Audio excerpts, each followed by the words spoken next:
All right, ladies and gentlemen, yes, it is that time once again. Time for another joyous episode of V8 Radio, Kevin. Joyous episode of V8 Radio. I'm your host, Kevin Ostie, joined as always by our esteemed co-host, Mr. Mike Q-Ball Clark, who is joyous today. Yes, sir. It is that time of year. Yes, we're recording this at the end of the year. We've only got, a day or two left of 18.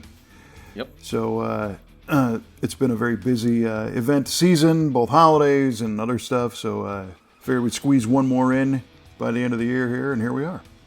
Dig it. Glad to be here. Yeah, me too. As always. Yeah. And last time it was a live recorded episode at the PRI show, and some of our astute listeners had pointed out that we did not prepare a trivia question for that particular episode because that was kind of a seat of the pants, spur of the moment episode with yourself and Rod Euchner on board. So this time, I've prepared 2 trivia questions. And as fate would have it, Kevin, so have I. Right on. So now we're going to make up for it because we don't want to throw that average off. Right. Of trivia questions. So you got to give the people what they want. Right. That's it. And, you know, we've been getting some very favorable reviews recently about the show. So we appreciate everybody that tunes in and takes the time to allow us tickle their audio systems with our deep-seated knowledge of nonsense or whatever it is that we do here. We thank you for listening. Yeah, deep-seated. Yes. I like that. And also, you know, appreciate taking the time to share those reviews. You can find a bunch of those on iTunes. And then we have our core listeners on Facebook and stuff that also provide commentary, which is appreciated. So, as not to let them all down, we will get into our trivia question segment here because what we typically do is throw out a couple of automotive trivia questions in the beginning of the show and then release the answers to these questions at the end, which kind of encapsulates the whole experience into a very satisfying experience to listen to. Perfect. It's the end of the year, man. Come on, I'm reaching.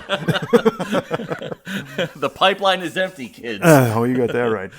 All right, and because of that, you go first. Okay, will do. All right, Kevin. You know, when a lot of people build their hot rods and race cars and stuff, they use, for their plumbing needs, they typically use AN fittings. And they, you know, makes for it's a good product, makes for a good look and all that good stuff. So what does AN stand for? And how did that come about?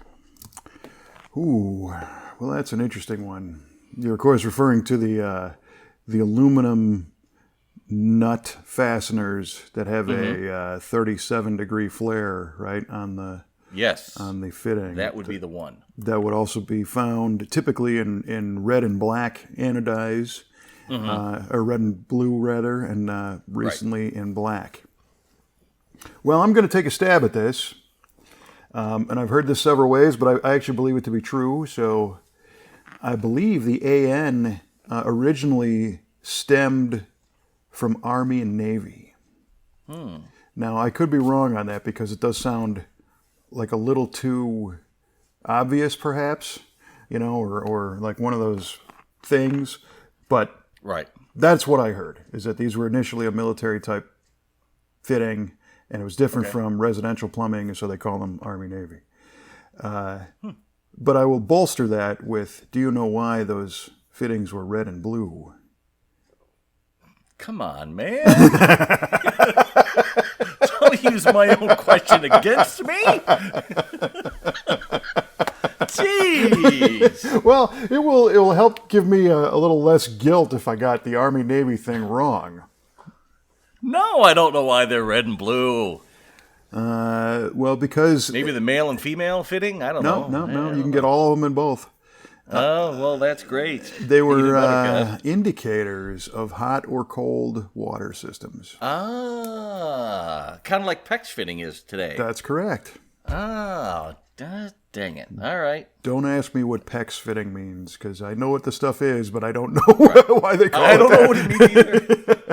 Since I don't believe it's an automotive use, we're not going to go down that path. Nice. All right, so that was my first one. All right. All right. So you say it's Army Navy. Yeah, which All right. could be wrong, but that's what I heard. So Or could be right. You never know. I'm parroting. We'll find out at the end of the show. there you go. Yeah. Now a reason to listen to the whole thing. Yeah.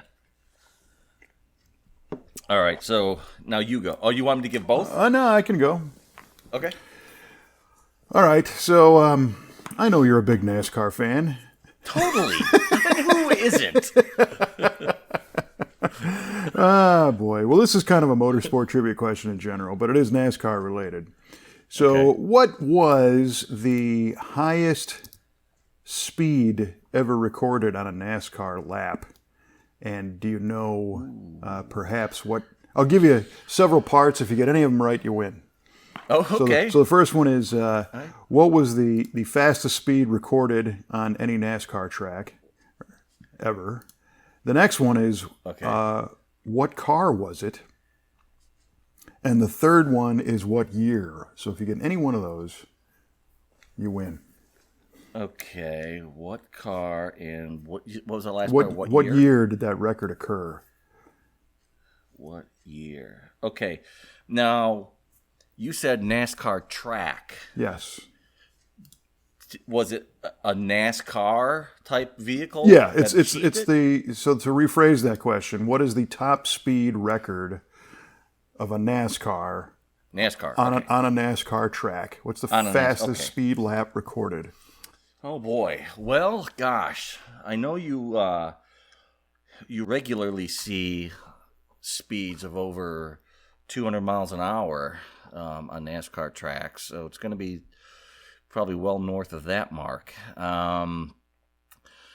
I'm going to say, let's see. The I know the Superbird. I think wasn't that the first car to achieve over 200 miles an hour on a NASCAR track? Maybe. You are correct. Yeah.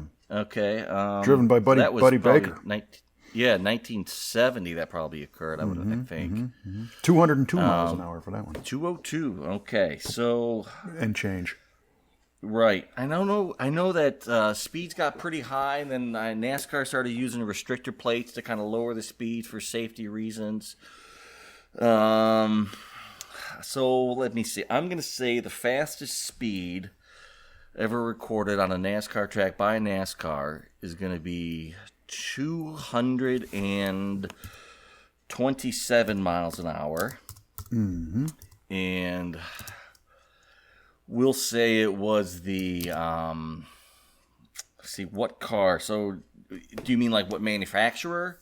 Yeah. Or like the racer? No, the car. The car itself. Okay, the car. Okay. What kind of car was it? Okay, what kind of car? I will say it was I'll say a Toyota. I know they're into NASCAR. Mm-hmm. And what year? 2010. 2010. All right. Don't ask me where I got those numbers because they smell pretty bad right now. Well, it's okay. So the guess is 227 miles an hour was the top speed of any NASCAR lap. And it was done in a Toyota in 2010. Noted. Mm-hmm. I can hear the laughter now.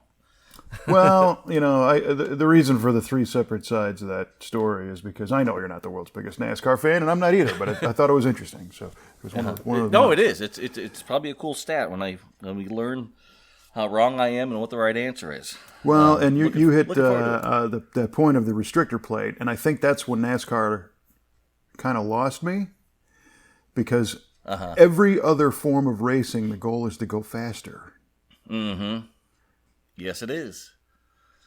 Yes, it is. And I will say today, they don't go as fast as the record because Okay. the organization has put the restrictors on them and all the rest. Right.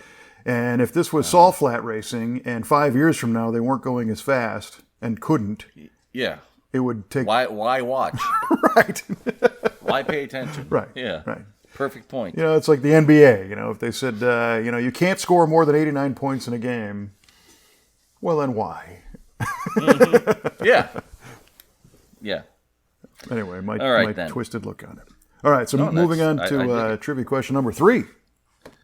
Trivia question number 3. Okay. All new territory for us, by the way.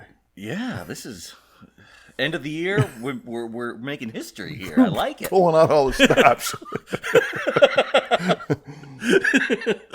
All right. You're a big AMC guy, Kevin. Oh, you know it. Yo, baby. I think you featured this car on Muscle Car of the Week at least once. And it's the AMC Rebel Machine.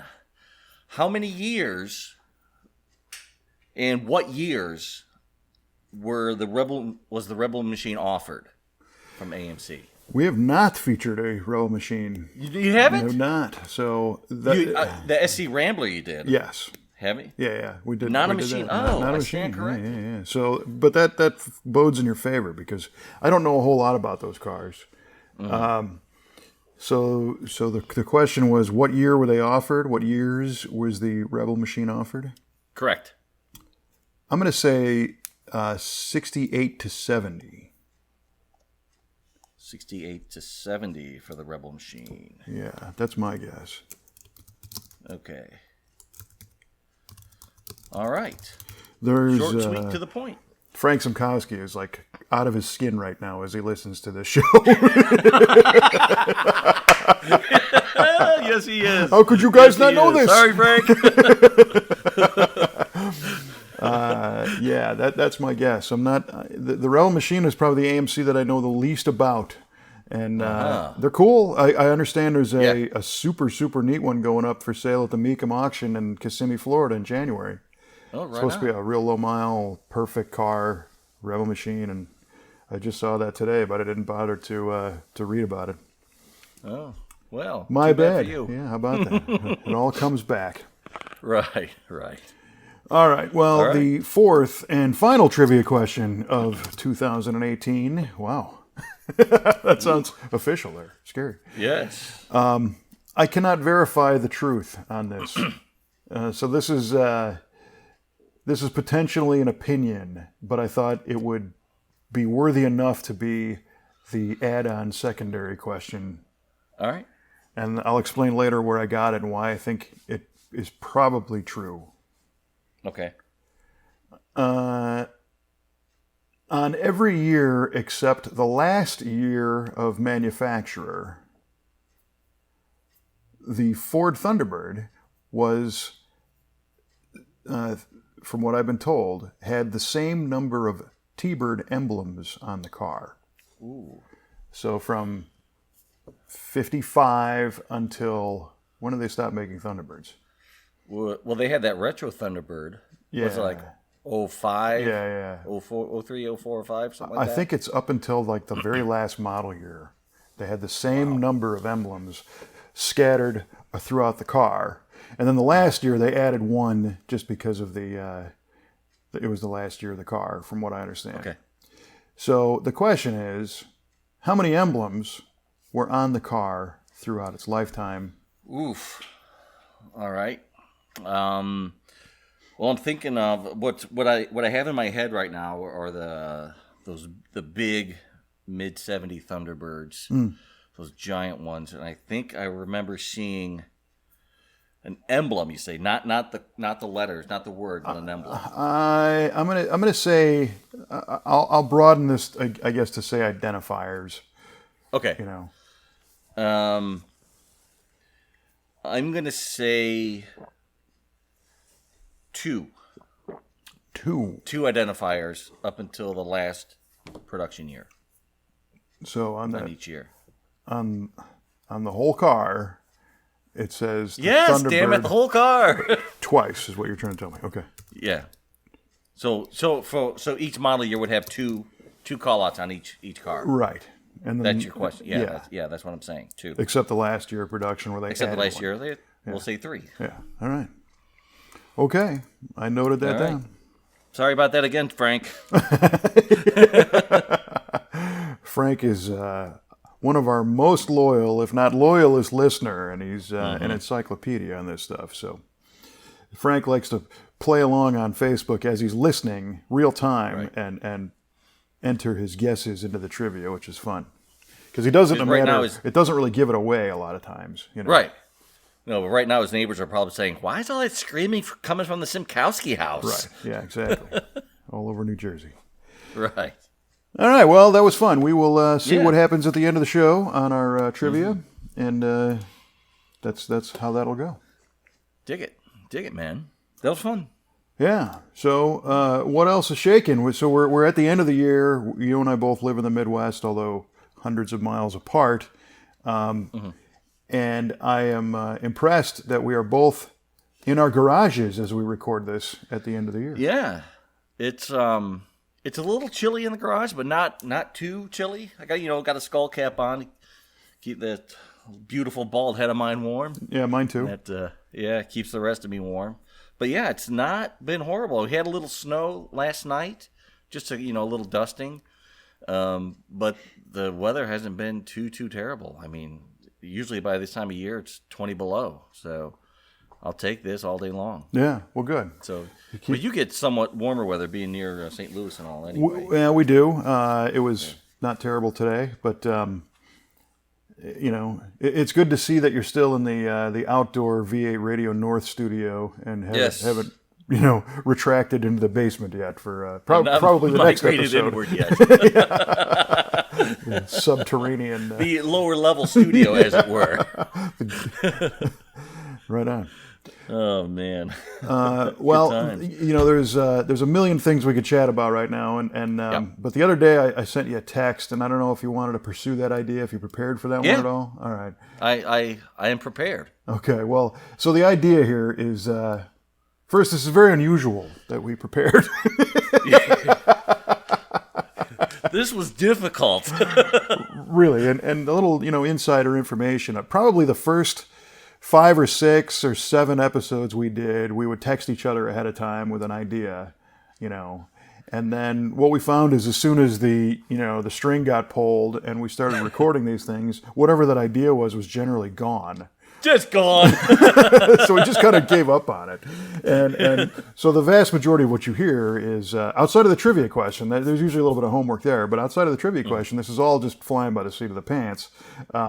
So we're reverting a little bit to an idea, a preloaded, canon, if you will. But the reason for it is because it involved a little bit of thinking, and the idea. And I kind of, when I pitched it to you, I used some phraseology that I think I want to modify a little bit because I didn't want it to sound negative. But when I told Mike, I texted him, hey, what do you think about doing an episode like on your, I don't know if I said top 5 or top 10. Top 5. Top 5 cars. So I only got 5. Yeah, no, that's why I asked. Because I went long and came up with a few others just because I was thinking about it. But, what are your top 5 cars that you think are cool that but not cool enough to go out and buy? Was kind of what I said. And then I started doing this project and I'm thinking, no, but there's a lot of people that would buy that car. So I don't want to make it sound like these are worthless cars. Right. So I'm rephrasing that setup to say, how about the top 5 cars that if somebody gave one to you, you just would not turn around and sell. You'd actually keep it. So it's kind of the same thing. Kind of the same thing. Yeah, I guess it is. Because you like it enough to drive it and own it and everything else. Right. But you've got your GTO to spend money on. I got my other stuff to spend money on. So I wouldn't actively go out and purchase one of these. But if my neighbor down the street got rid of his, I'd be like, heck yeah, I'm keeping this and I'm driving it and I'm loving it. Yeah. Just a little more positive spin on that than it is a more positive spin, but it doesn't change my list. No, which is good. Good. All right. Well, I gotta tell you, when you came to me with that idea, I thought, I'll just hammer out 5 quick cars, and then I got to thinking about it. And I'm like, there's a lot of cars that I think are cool that I would want to buy. This was a lot more difficult to come up with than I originally anticipated. I agree because I really had to spend some time on this. There were many, and you don't want to. I don't know if this goes well. Maybe we do it again because these are just the kind of the ones that came up. Mm-hmm. And heck, maybe our listeners want to put out a list themselves too. Yeah, right on. I'll tell you what. I'll do you one better. If any of our listeners formulate their list of top 5, and we will somehow randomly throw a dart at that and read that list, we'll send them a V8 Speed and Resto Shop T-shirt. How about that? Hey, how about that? There you go. You see that, kids? He's Prizes. He's working for you. I'll tell you right now, some of my selections might be a bit surprising. Okay.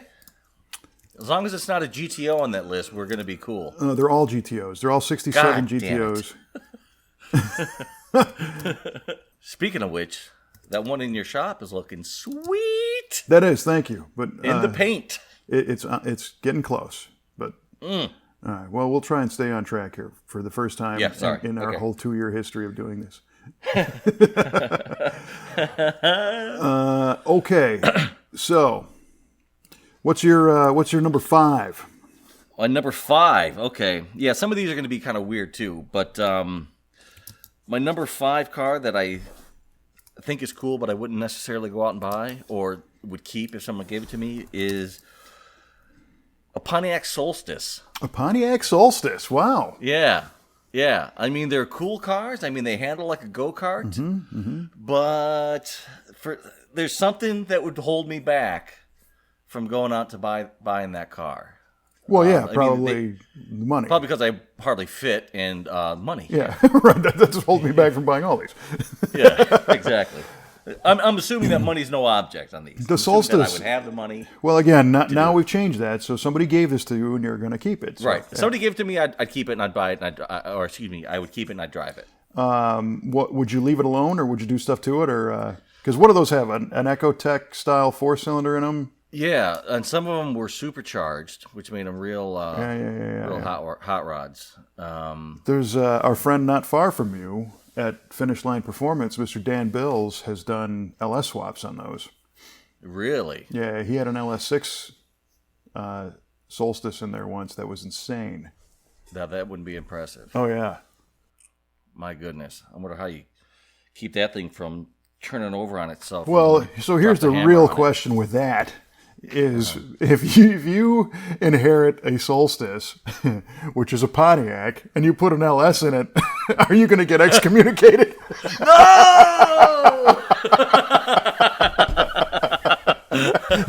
I just might. I mean, do the Fiero guys get ostracized if they put an LS or a small block in them? That's a great question. You got to bring that up at the next Pontiac meeting, the next club. I'll have to. Like, what are we going to do about this, guys? Well, maybe you should. Ask somebody in the building that's not in the club to ask that question. Because if it came from you, they might question the color of the arrowhead blood that you bleed.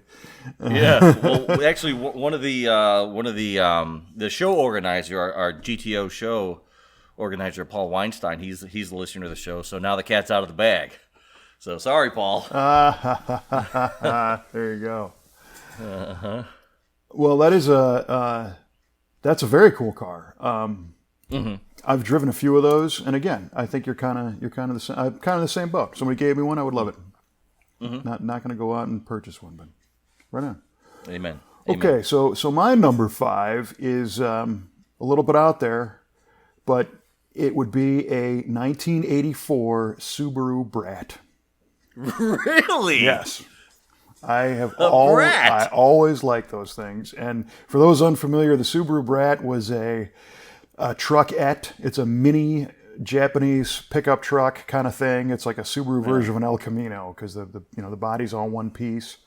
And in '84, you get a 4-wheel drive with a manual shift and T-tops. And they had... it was really just a car chassis. It was not a truck, but it was elevated with bigger wheels. Right. And I remember as a kid thinking how cool it was that these things came from the factory with a pair of plastic bucket seats in the bed and seat belts. That's right. They did, didn't they? Yeah. So at that point, I guess it was legal to strap people on the bed of your truck and drive them around. And I always thought that'd be a lot of fun. And at the same time, I think it was the Timaya model company had a radio-controlled version of the Subaru Brat. So I remember seeing that, in the hobby shop, and I'm like, man, that is cool. And just a little, I guess, 2.2 liter Subaru, and a friend of mine had his dad owned a car dealer or was a general manager of a car dealership, and when we were in high school, he took in a Subaru GL, which was the little 4-door. This was probably in '85, '86. and gave it to my buddy John for a winter car, because John had a 69 Mach 1 that he drove in the summertime. And as a winter car in the Chicago area, we could not stop that little Subaru. You know, Really? it was front wheel drive. It wasn't even all wheel drive, and we just beat the crap out of that thing, and it just kept running and running. And if you remember, in the '80s, well, I guess from the late '70s up, the official car of the U.S. ski team was the Subaru all-wheel drive wagon. I did not know this. 4-wheel drive wagon. Yeah, the U.S. ski team official car was a Japanese wagon. Believe it or not. Oh boy. So those little bits of garbage rolled around in my head enough to where I thought, you know what? If somebody gave me one of those little brat pickup trucks, I would use that as a winter beater and probably have a great time doing it. All right. There you go. That's a good one. You're right. That is surprising, but cool. And those brats were pretty cool. I remember seeing those as a kid. I'm like, that's a pretty cool car. Yeah, they had like a sticker package on them too, some striping, and it was just kind of a neat looking car. I think they actually did have a strobe style stripe package on them at some point, or at least that you're right. there is an Olympic version of the wagon that did. It was red, white, and blue. Oh yeah. Yeah, it was kind of cool and very surprising that when that press release hit the streets, that General Motors didn't step up immediately and say, no, Mr. Ski Team, we're getting you K5 Blazers, and right.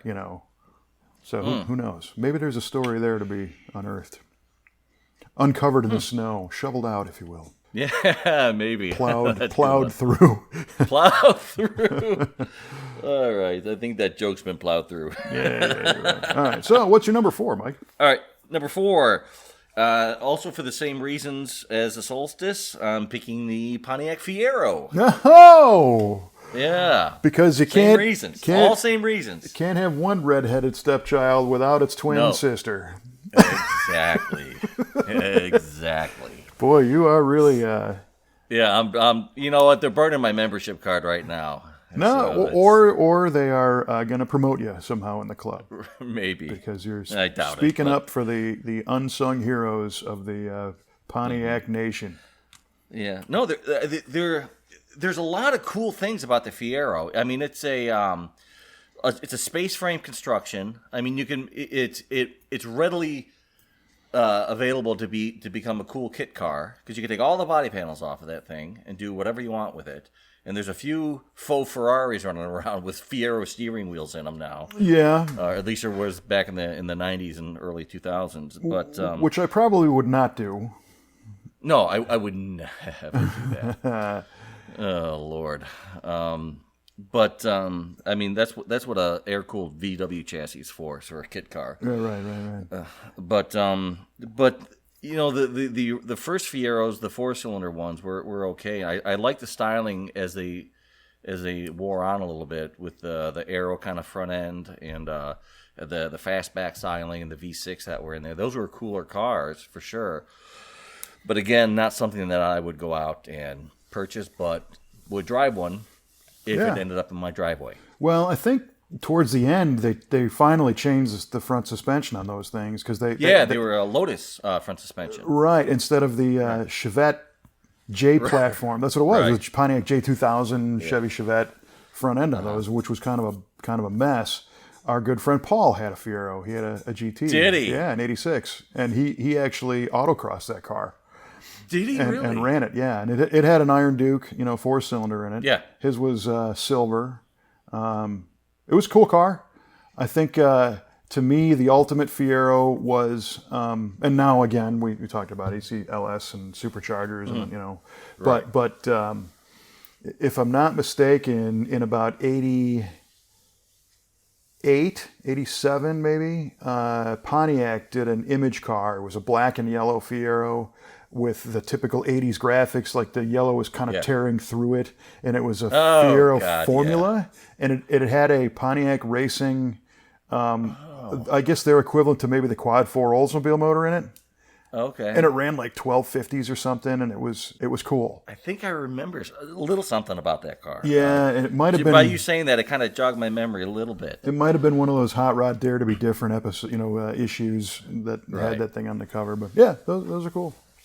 Huh. Right The other interesting, or not really, but piece of Fiero trivia is that in the 80s, there was an advertising agency that Pontiac went to get the name. And it was the same guy. There was some, I don't know who he was, but there was an ad exec who was really hitting home runs with names. And he had 2 winners that year. One was Fiero, and the other was a Pizza Hut product that was a deep dish-esque pizza called a Priazzo. Do you remember that? Yeah. The Pizza Hut Priazzo. And this guy was good at making up fake Italian words. Is that right? And the Priazzo is one and the Fiero is another one. Oh my gosh. Yeah, sounds Italian, but really isn't. So that was kind of fun. Huh. All right. Well, my number 4 is a fringe. I'm if the right one came along, I probably would buy one. But a 1971 Buick Estate wagon. This would be the. That's a big car. It's a huge car, and it's the clamshell wagon, which means I don't know how familiar you are with those wagons, but the rear gate, if you will, was electric, and you could put your key in the quarter panel and turn the key one way, and the rear glass would retract up into the roof of the car. Really? And then you turn the key the other way, and the rear tailgate would retract down into the bed of the wagon. What? Yeah. And the other thing it would do is when you brought it back out, you could open it like a swing-away door as well, manually. Wow. But that's why they call them the clamshells, because the top and bottom both kind of retracted and opened up. I gotcha. And if you look at those, they're kind of curved in the back from the top to the bottom. And 71 would have been the first year for that from the Buick, so it's before the big bumper mid-70s and smog stuff. So you get a 455 in them, not that you're going to go race one. But my first exposure to that car, outside of seeing him on the street, was our friend Paul, with the guy that had the Fiero. A million years ago, his parents had a white 71 estate wagon with black vinyl interior. And Paul had a lot of kids in his family. He had 3 sisters and himself. And then if I was tagging along, we could all fit in that thing, and not even, we would still need, a long distance calling card to reach the person in the front seat. Right. Riding in the way back. Yeah, we called it that too. That's awesome. Yeah, totally. I love those old '70s station wagons, especially the GM ones. My cousin's one of my cousin's dad, he had. I think it must have been like a 73 or 74 Buick station wagon. And it was like a 9-passenger wagon, had the seats in the back that were facing rearward. I thought that was the coolest car in the world for a long, long time. Yeah. And I have a real affinity for those big wagons. Yeah. For me, the ultimate wagon would be like an old Vista Cruiser wagon. Yeah. To me, the ultimate wagon is a sketch I've got in my head that I would love to build for somebody. I would love to do a 57 Mercury wagon, because they're all kinds of weird, and they've got spacey stuff in them, and trim and chrome, and But that's when I would buy. This is one that if somebody gave to me, I wouldn't sell. Right. Oh yeah. And I love the '60s wagons. Also the big square ones, and especially that '71 Buick was also a hardtop 4-door, so you could roll all the windows down, and there's no pillar, so it's wide open inside. Really? Yeah. Very cool. So that's my number 4. That is pretty cool. Wow, right on. That's a great pick. Okay, my number 3 is it's kind of out there. It's the Studebaker Avanti. Oh, very nice. Yeah, it's a very polarizing styled car for a lot of people, and we've learned. I drove one for a little bit. My buddy was kind of caretaking for one for a doctor friend of his. He had it in his garage, and we got to drive it a little bit. It was a cool car, but it's just not cool enough that I would really want to go out and get one. But again, if it ended up in my driveway, I wouldn't sell it. I would drive it around, and I would enjoy it. Yep. So, 271 horsepower R2 supercharged version, of course, if somebody gave you one. Of course. Yeah. Why not? No, they are cool. And you're right, very polarizing. Yeah. Designed by Raymond Loewy. The Loewy. all-American designer. Cool. All right. Well, my number 3 is a 1978 AMC Cherokee Chief. Nice. Yeah.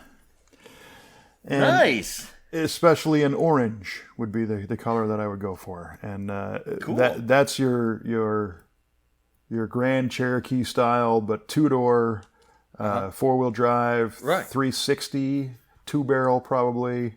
Yeah. You know, you could get them, and they were all four-wheel drive, and they had, I think it was called the InstaTrack, or there's some kind of on-demand four-wheel drive I know what type you mean. system for Yeah. those. You didn't have to get out and turn the hubs. Yeah, you or could pull a something, lever and- like a shift on the fly, 4-wheel drive kind of a thing. Yeah, which I wouldn't recommend. I would, but yeah, it had some kind of thing.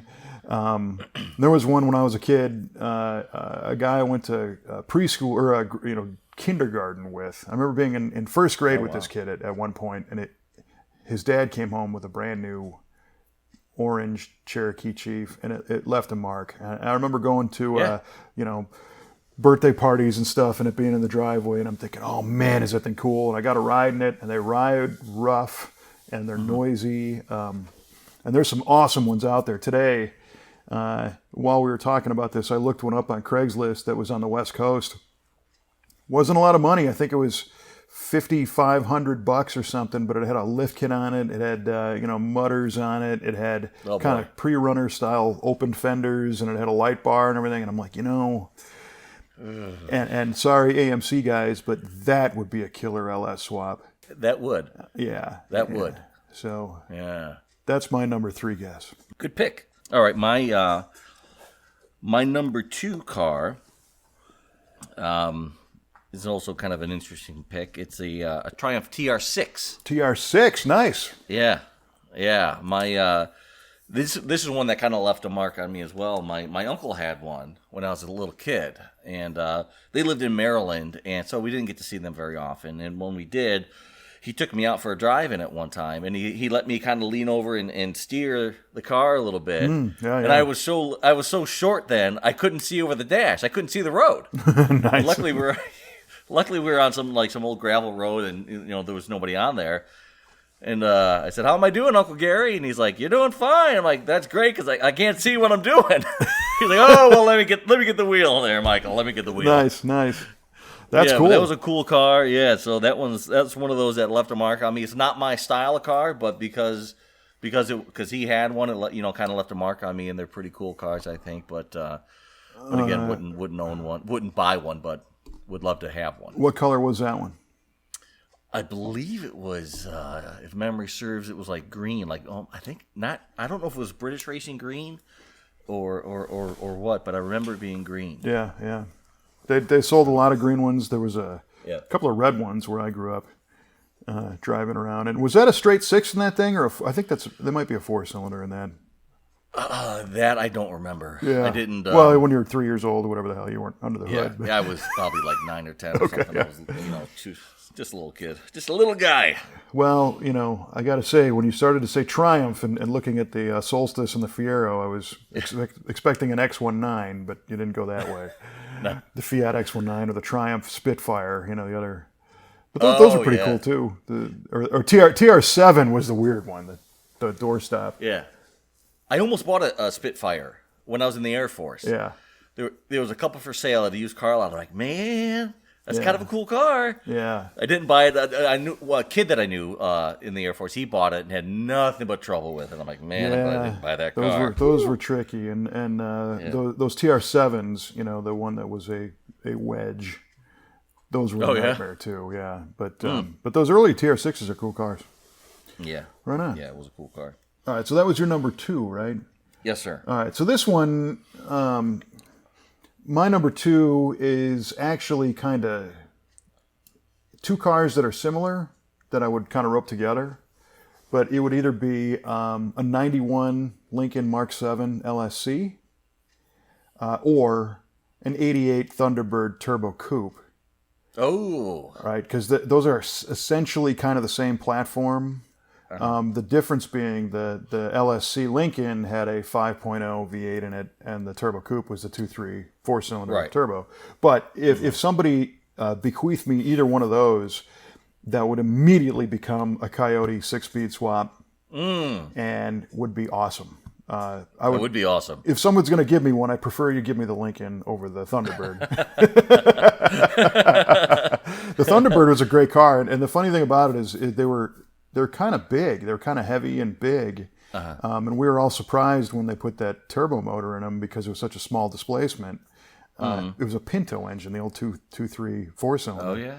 But, yes, I know. But they performed well. They're a 15-second car in a big Thunderbird body. Yeah. The Lincoln, however, that 91, they made a special edition LSC. You can get it all. It was all blacked out. It had a black basket weave BBS style wheel with a polished hoop, in a 16-inch wheel, by the way. Cool. Before the 17s or anything else hit the street. Right. 4-wheel disc brakes, 373, 8.8-inch rear.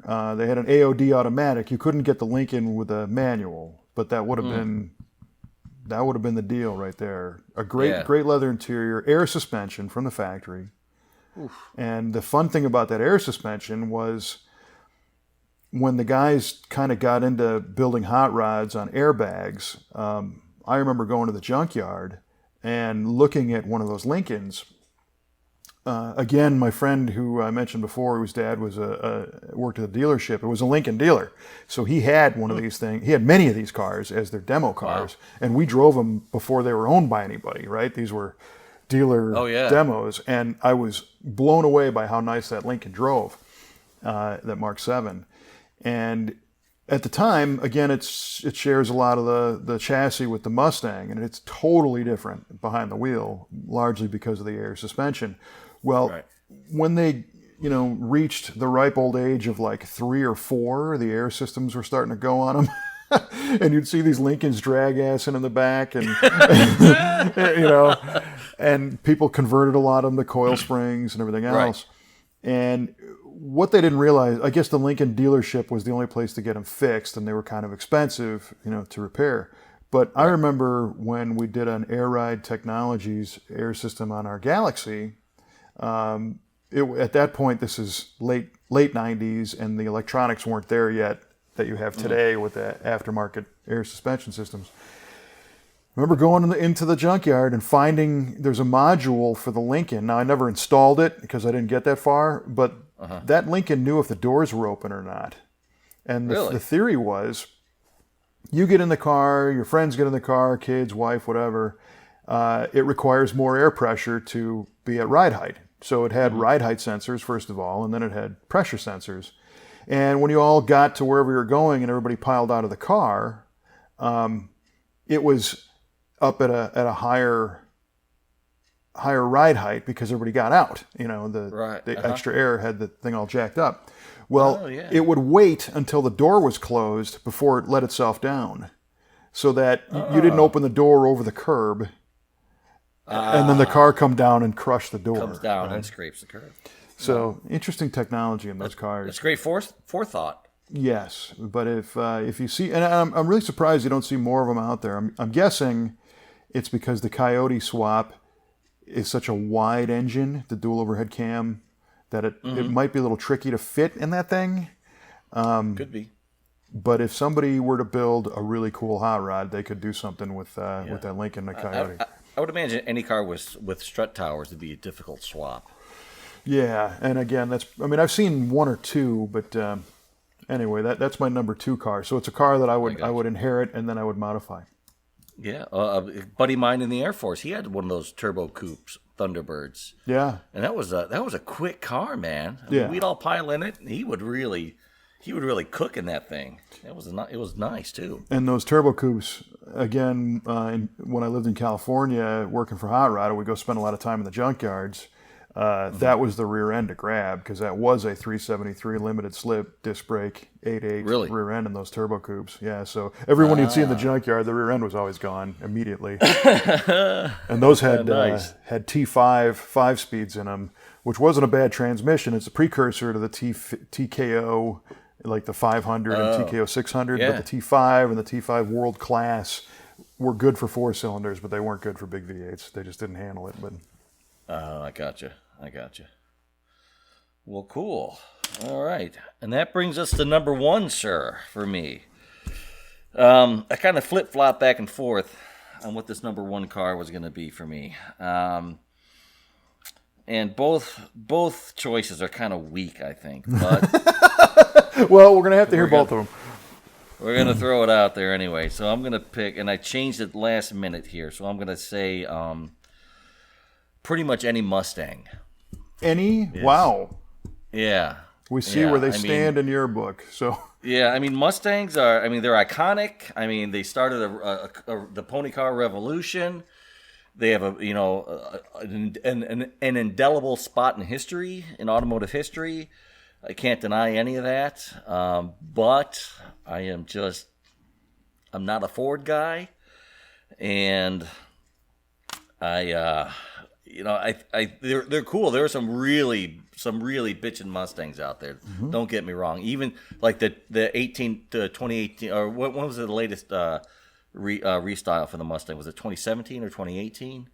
when they kind of tweaked it every year, the 15 was the big change. But And then those are 18. really great looking cars, I think. Oh yeah. So, Yeah. but again, I think you're thinking along the lines of our original concept of you're not going to buy one, but if somebody gave you one. So you just said any Mustang. So if I gave you like a 76 Mustang 2, you'd keep that, drive it, and enjoy it. I wouldn't. Here's why. Those Mustang 2s, believe it or not, have a special place in my heart. My mother drove home with a brand new 75 That's right. Mustang 2 hatchback with a 302 in it. Yeah, I And remember it hearing was like that. a light blue car, and I thought it was the coolest car in the world. I was 6. Yeah. When she drove that thing home one day, I'm like, "This is the coolest car ever." See, you are a Ford But guy. what do I know? But I always kind of thought those Mustang 2 hatchbacks were really neat. Yeah. Well, and on that same line, then, being any Mustang, if somebody dropped off a Boss 429 in the driveway and threw you the keys and said, "I don't need this anymore," I would drive it. I'm telling you, because I would drive it. You could make $400,000 on that car, just about. Yeah. I mean, we don't have to drive it forever, right? I mean, Well, again, I'm modifying the rules. You have to keep it for a year. yeah, I kind of changed that rule there again on you. So, but I get it. So you're not buying a Mustang. That's all good. What was the second choice? Any Chevelle. Any Chevelle? Oh, really? Yeah. You are a I'm Pontiac GTO guy. guy.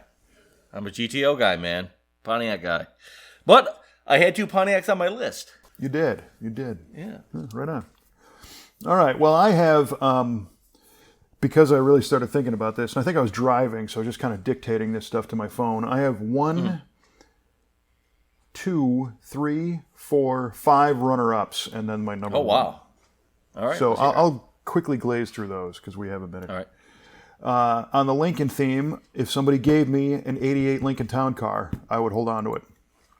I would buy any of the 60s Town Cars, totally, But if somebody gave me one of the 80s, and again, we had 2 of them when I was a kid. We had an 81, and my dad bought an 89 from that same buddy's dad. It was a trade-in car, and I drove the 81 quite a bit and remember how isolationist that car was, just going down the road. It was so quiet and it was so comfortable and so cushy. I'm not going to go out and spend a dime on one, but if somebody gave me one, I'd keep it. Okay. Number two of my number 5 number ones. A 1978 Oldsmobile Delta 88 Regency 2-door with the performance suspension package in the 403. Because there was one. There was actually a pace car.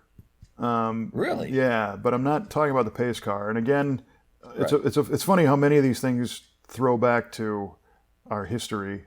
But my neighbor came home with a brand new 78 silver Olds 88 2-door with a maroon velour interior, and it had Oldsmobile like super stock wheels on it, super stock 2s with the the windows and the trim. It had raised white letter tires. It had the 403 Olds motor in it. First car I remember experiencing cruise control in as a kid. Oh, nice. My neighbor's dad, took his foot off the gas when we were on the Kennedy Expressway, and the car kept going. And I'm like, "What's that all about?" but it was comfortable, and it to this day is my definition in my head of what new car smell is. Is that right? I know what that smell is in my head right now, and today's new car smell is different than old new car smell. Yeah, sure. I believe that. They Yeah. use different glues and different stuff. Yeah, different materials, off gas differently. Sure. Yeah, but I remember that car vividly. So if somebody dropped one of those off just for the nostalgia, I'd probably keep that for a while. Also because it's probably worthless. Couldn't really sell it anyway. But all right, next runner-up, a 1983 Dodge Diplomat. Dodge Diplomat, Yes, really? yeah, two-door. Yeah.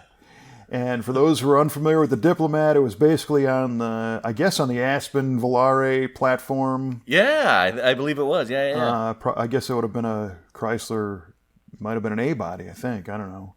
And they had, I'll never forget it. They had rectangular headlights that always appeared to be upside down to me because the turn signals were on top. Oh, sure. And most other cars had the turn signals right below the headlights at that point.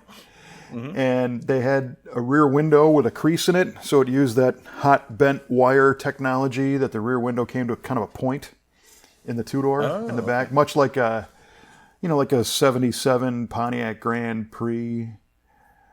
Oh, yeah. Or Monte Carlo, or eventually the Caprice that had the bends at the corners and the two doors, the rear glass wrapped around like a 77, 78 Caprice. Anyway, the reason why I thought those cars, if somebody gave me one, I'd probably drive it, is, again, 318, I think you could get a thermal quad 4-barrel in them. They had the Chrysler A518 overdrive, so they actually got okay mileage. Again, carry over from the late 70s into the early 80s with the ultra pillow tuft cushy interior, but in a slightly smaller platform. And and I remember there was some TV show where the Diplomat was a cop car of some sort, like a private detective car or something.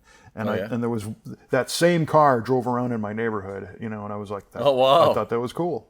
So that's a car I guarantee I will never buy. Right on. And then the last runner-up, another oddball, but it's one that I used to own, an 81 Nissan 200SX. Ah, I remember those cars. And that was 81, 82. That's when they didn't know if they were Nissan or Datsun at that point. They were still both. And the one I had was an 81 with the hatchback, and it had louvers on the back. It had like 14 or 13-inch wheels, but it was the straight 6 Z motor, so the same engine that came in the 280ZX at the time. Overhead cam, 5-speed manual, rear drive, 4-wheel disc brakes, electronic fuel injection, buckets, digital dash, power mirrors on both sides. Nice. In a little thing that got like 38 or 39 to the gallon, and looked like an early 80s spaceship, wedge style. Sure. But it was a cool little car. It was something I had in college. This is a commuter car. And on New Year's Day in 1991, I'm going to say, somebody totaled it out in front of our house. And I found it in the front lawn, balled up to nothing. So, oh, geez. So I'm not going to buy one. That stinks. But if I find one, somebody gives me one. All right, so the actual car, though, that I chose for number one, as our listeners are thinking, you're insane, by the way. They're thinking both of us have lost it with these cars, because we're typically muscle cars in America. But those are cars we would go out and buy. These are ones that are given to us. 2005 through 2009 Cadillac STSV with the supercharged Northstar engine. Ooh. Yes. Nice car. Great car. STS was the full size. The V-Series, that Northstar was 469 horsepower in those things. Wow. It was a rocket. And well, of course. They handled great. They drove great. That was the time period right before they became really weird with the styling on, a lot of the over edgy Cadillac stealth, design school. They were super expensive, and they're still kind of expensive. I think they're still $20,000 for one of them things. Jeez. And anybody who's ever worked on one of those North Stars will tell you that, the starter is in under the intake manifold, and Right. on a supercharged one, you got to dig into all that stuff, and you're going to have problems, so stay away from it, blah, blah, blah. But I tell you what, if somebody gave me one of those, I would drive it. Didn't they have head gasket issues as well? They did. Yeah, That's what I thought. They had head gasket issues. They had a few issues. And then when you put a blower on it and beat on it in a heavy car, it's going to have more issues.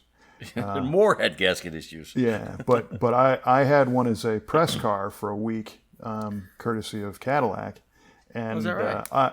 I think it was $70,000 or something, 72,000, and I was about ready to start hitting up my neighbors for cash because I really liked it. Having a bake sale and stuff.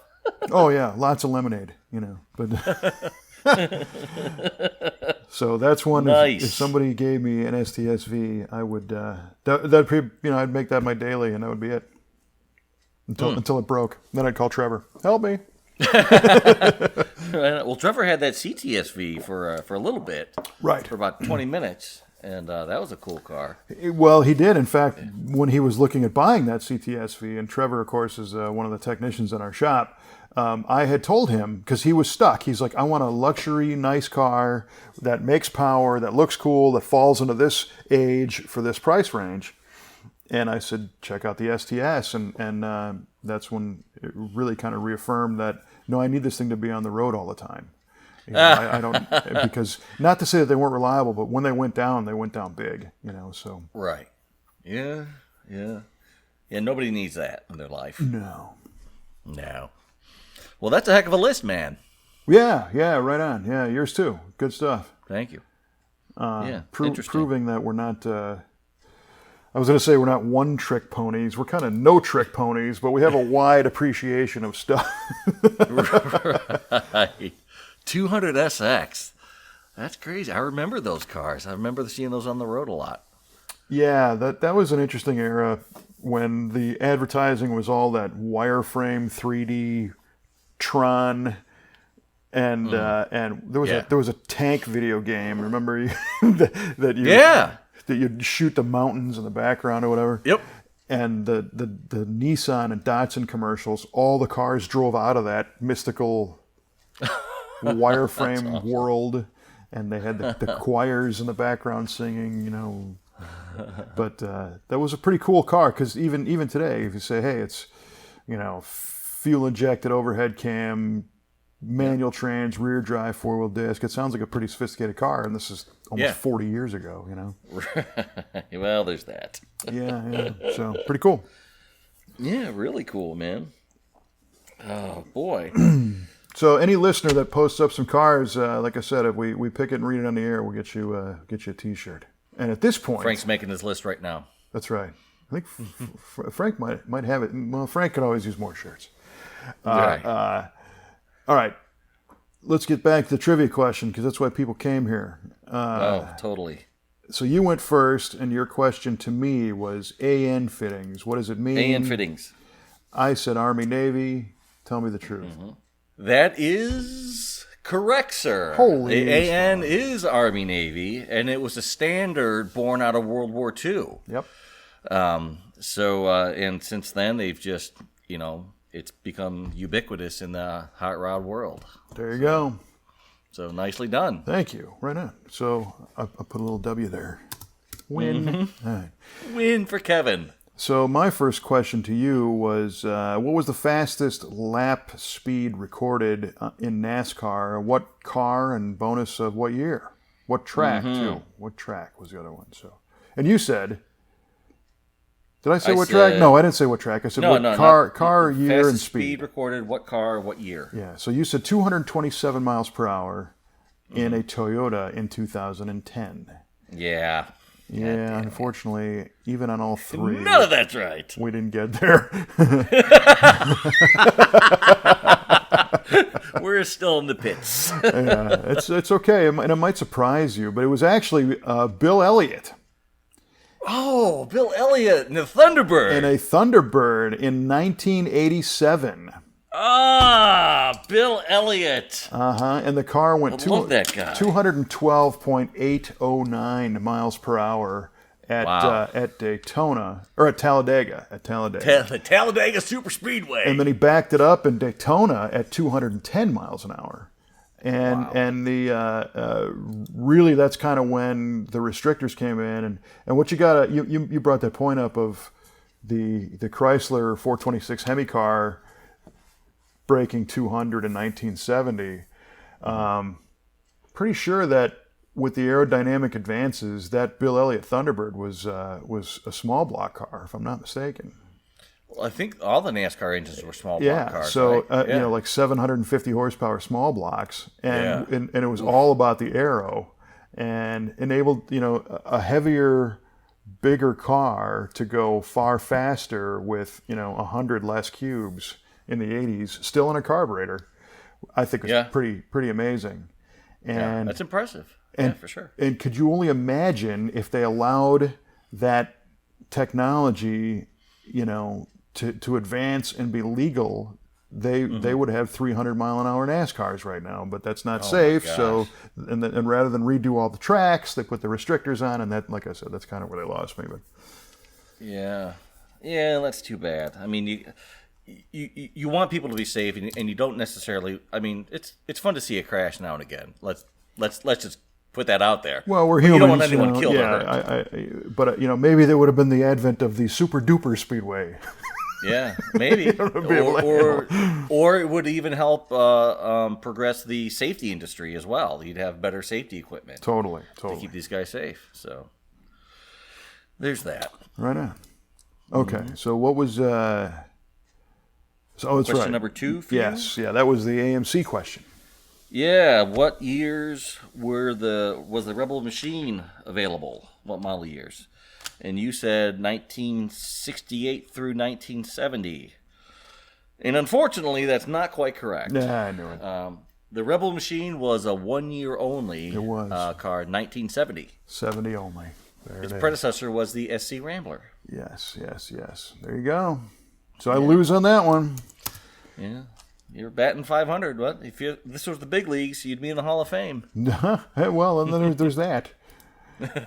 All right. Well, my second question to you was, in every year of production except the last year, now the caveat is that I don't know that this is true, but it comes from a reliable source, and the reliable source is a good friend and automotive photographer, Mr. Randy Lorenzen.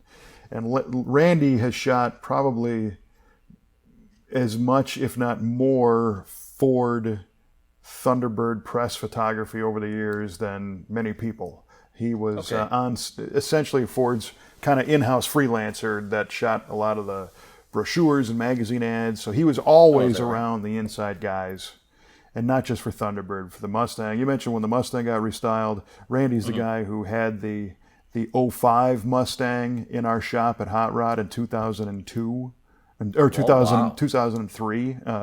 Right when I was getting ready to leave there, he called me one night and he's like, "You got to come down here and see this." And I said, "What is it?" He's like, can't tell anybody, but there's a reliable truck out in front with a 2005 prototype Mustang 3 years ahead of time.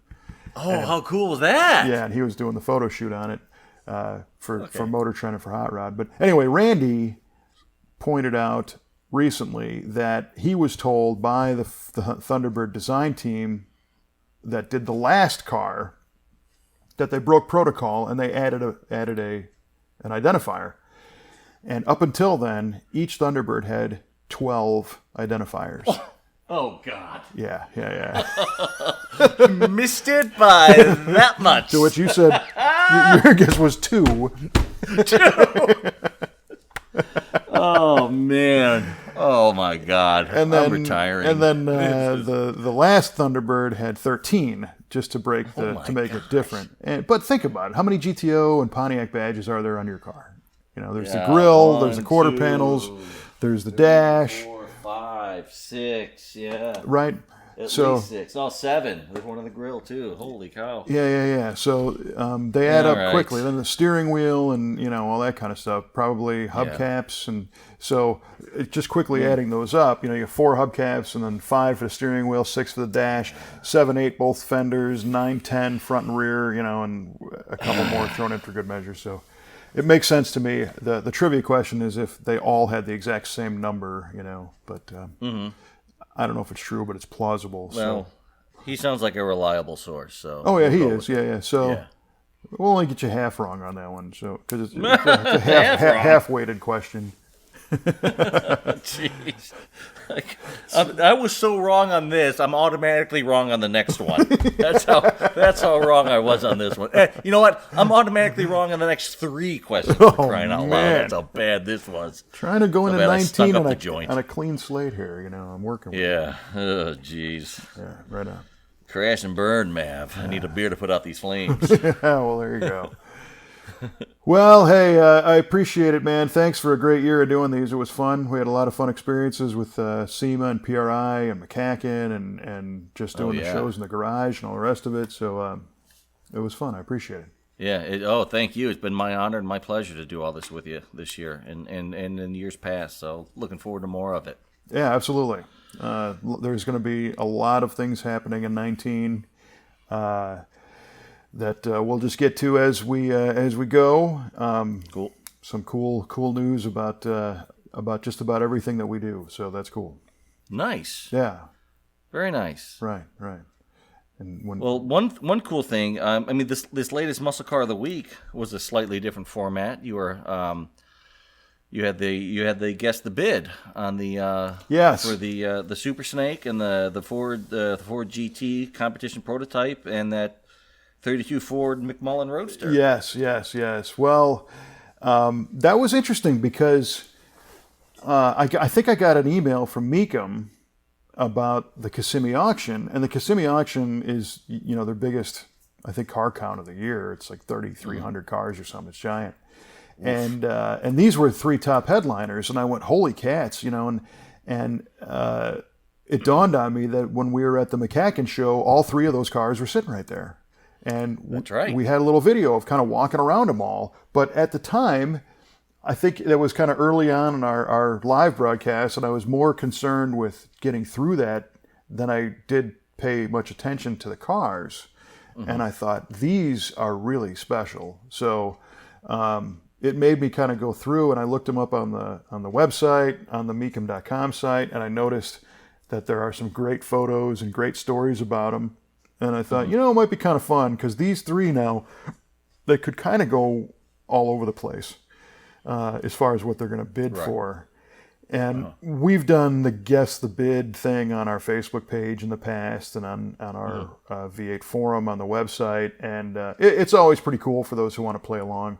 But this time to put all 3 cars in it at once with a kind of an unusual scoring system.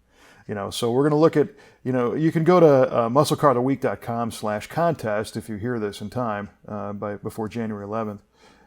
But the idea is that if somebody guesses 3 numbers for, 1 for each of the 3 cars, I got a spreadsheet that's going to identify ones that are close.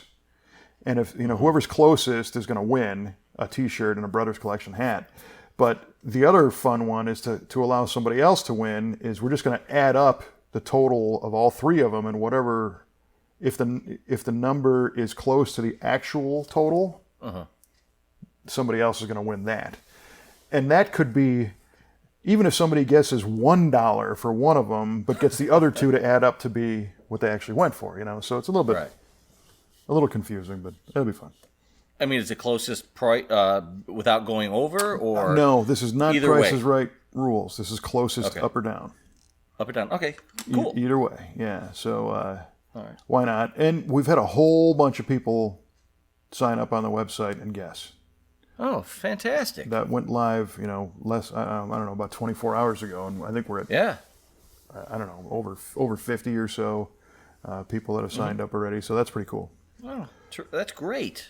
Yeah, a little different episode. We try to shake them up a little bit. Always love doing the car features, but that to me was a content opportunity and also a chance to get people involved a little bit, give back something without just picking a random here you win. Right. Like we're doing tonight. Which is cool too, but Yeah. A Muscle Car of the Week, we made them earn it a little bit, work for it.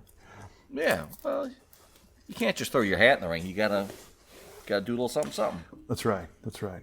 So, And rest assured, we have a lot of great cars as regular car features coming too. But we are going to be doing a few more of retrospects and comparisons and a few kind of things that are what I think are good topics in the muscle car culture, as well as featuring cars straight up. Because a lot of times this stuff isn't addressed, and I'm really trying to find things that people don't really talk about that much. And if you recall, we did an episode a couple back talking about the verbiage that people use at the auctions. oh right, and one describing cars, I think the word provenance was invented for car auctions. I think it was. And I don't think I hear Wayne Carini saying that a lot on his show.